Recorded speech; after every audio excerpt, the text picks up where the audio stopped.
Um, this is my thoughts about Charlie Kirk's assassination, but I will do it through a prism of my own kind of history. The what I have here is the assassination was done like next days when I arrived to Provo. The Oran Provo is really is de facto the same city. There's no city, they're towns, a conglomerate of so-called Happy Valley. And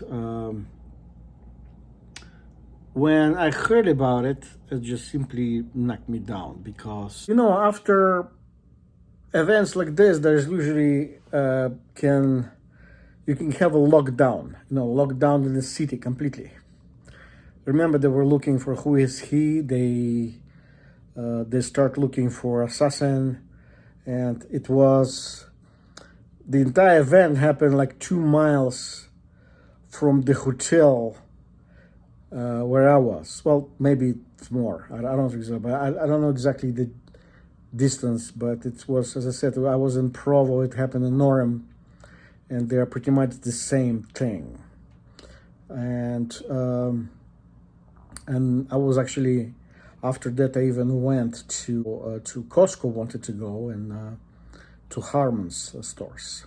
I just needed to buy some food. But my point is, it happened within the proximity where I was. Who knows where the Costco is in Orem? It's just the Utah Valley University is just a little bit further, almost next to Costco, but it's not exactly, but there's very short distance. And my psychology of a former gang-stalked person, targeted individual, my brain wave momentarily started working, and they kind of switched to a danger mode. As I said, when you do lockdown, they can do anything. Remember the Boston Marathon bombings, and when they locked down de facto Boston, multi-million people town, they locked down, and here's like very few people live de facto if you compare it to big cities. And said, well, this is going to be interesting. And the what you do in this particular case, if something like this happened, don't run anywhere.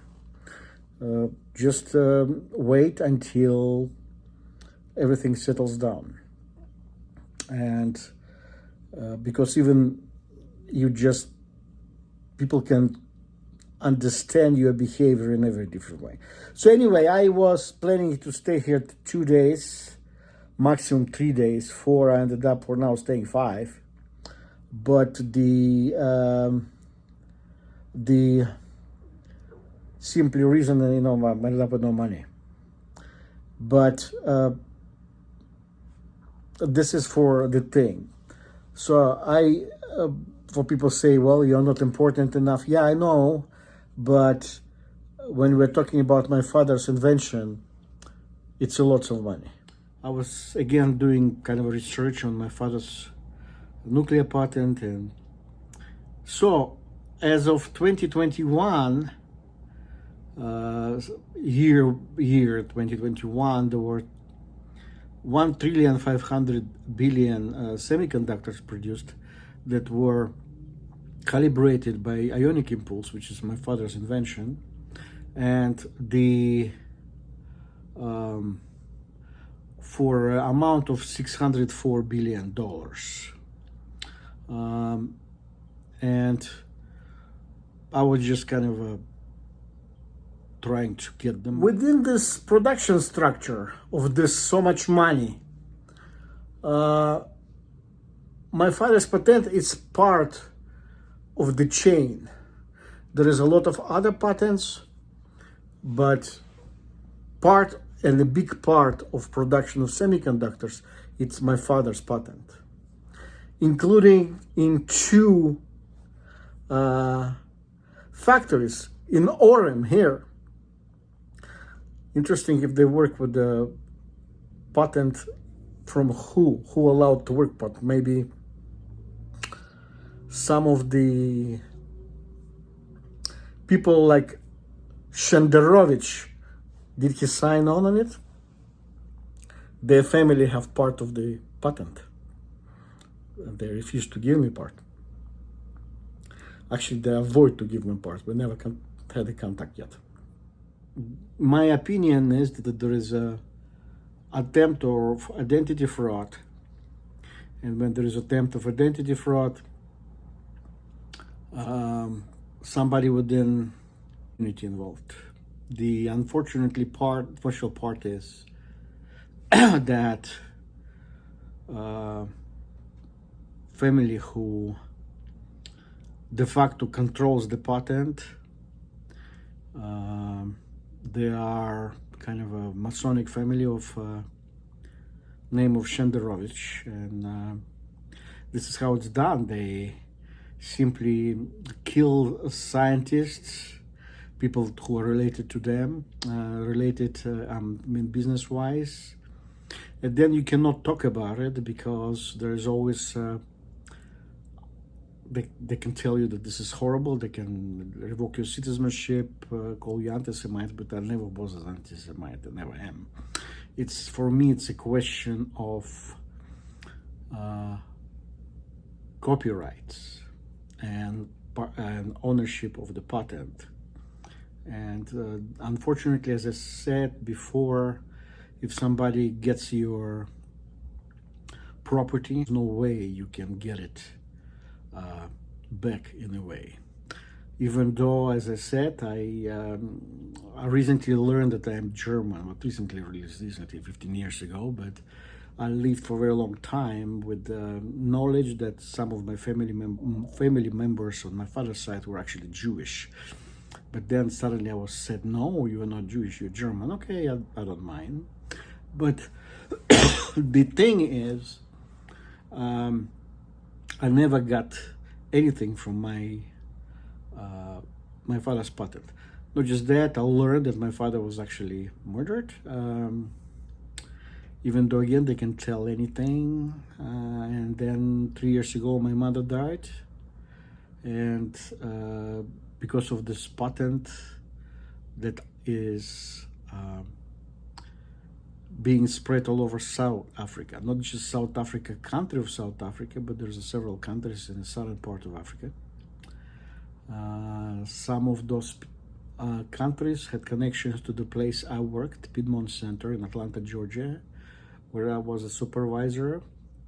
When I started digging in my mother's debt, I was de facto bullied out of there. I lost my pay, which was really good. And as a supervisor, security supervisor. Well, upon arrival in Salt Lake City, I was told that there is no rehiring for me. So there was an order not to get hired, even though I went through special training of a security company called Allied Universal Security from Irvine, California. By the way, where Anatoly Chubai's company that produces and uses impulse technology is located. They're like a 13 minutes drive from Allied Universal to the company of Chubais in Irvine. And I lost my apartment, and I'm still waiting to get my money. Everything is done on purpose to avoid me resettling here in Utah. There are people in Utah that in the past worked with were together with my father's murderers, and not much I can do. I was denied job and everything. Now I have my social security. As I said, I'm being in a way attacked again.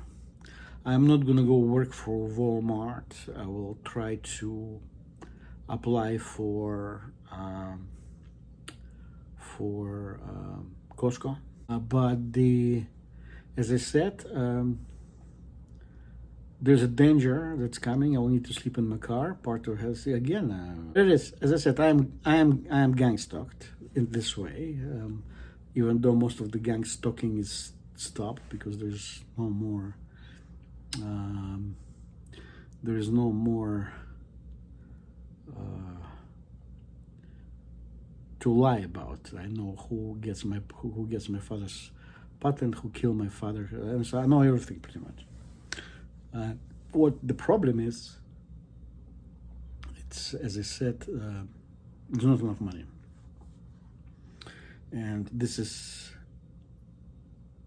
done on purpose. This is the way I see it.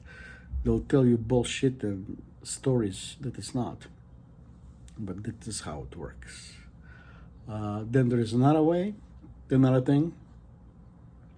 If you sleep in the car, you can get arrested for trespassing, or you can get arrested. Then you can have your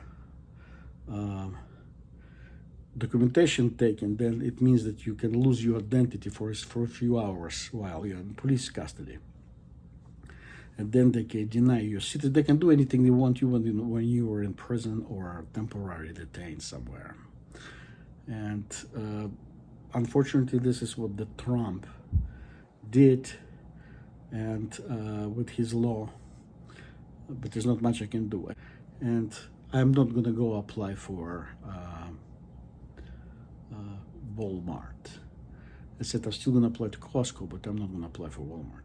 You see, my father's patent worth millions, if not billions. That's why I think the only right thing to do is this thing to be given back to me, at least partially. And not just one of the reasons is very simple, because Costco pay better. The Walmart is a white trash, but it's not even a white trash. You have actually people of color, lots of them, that are unbelievably arrogant. And I read stuff from reviews, and there's a lot of bad relations with them. You see, I'm 63 years old. I am too fucking old to worry about this stuff. And